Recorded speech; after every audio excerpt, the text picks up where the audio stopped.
17 crores పెట్టి palace book చేశాడు. But last కి అదే అమ్మాయి చేతిలో చనిపోయాడు. ఇక్కడ కనిపిస్తున్న వాళ్ళిద్దరు ఆల్రెడీ ఎంగేజ్మెంట్ అయిపోయింది. అతను 26 years old అండ్ ఒక పెద్ద బిజినెస్ మ్యాన్. వాళ్ళిద్దరికి ఎంగేజ్మెంట్ జరిగినాక ఒక రోజు వాళ్ళైతే ఒక కొండ మీదకి వెళ్ళారు. అక్కడ June 14th రోజు తను ఆ కొండ మీదకి వెళ్ళి పుష్ చేయడానికి ట్రై చేస్తే అతను ఎందుకు అలా పుష్ చేసావంటే స్నేక్ కనిపించింది అందుకే సేవ్ చేయడానికి పుష్ చేశానంటే అతను నిజంగా సేవ్ చేయడానికి ట్రై చేసింది అనుకుని హక్ చేసుకున్నాడు. అండ్ లేటర్ 18th రోజు నా బర్త్డే అని చెప్పి బయటకు తీసుకెళ్ళింది ఒక ఫోర్ట్ మీదకి. అండ్ అక్కడ నుంచి అయితే తోసేసింది.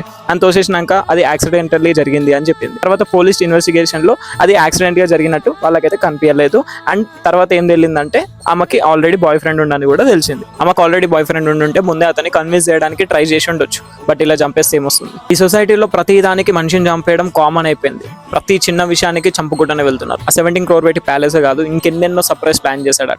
ఏం లాభం? ఆమెనే అతనికి పెద్ద సర్ప్రైజ్ ఇచ్చేసింది. అంత పెద్ద బిజినెస్ మ్యాన్ అయ్యుండి ఏం లాభం? అంత డబ్బు ఉన్నా కానీ ఏం లాభం? ఒక అమ్మాయిని ట్రూగా లవ్ చేసి ఒక మంచి లైఫ్ లీడ్ చేద్దాం అనుకొని అదే అమ్మాయి చేతిలో చనిపోయాడు.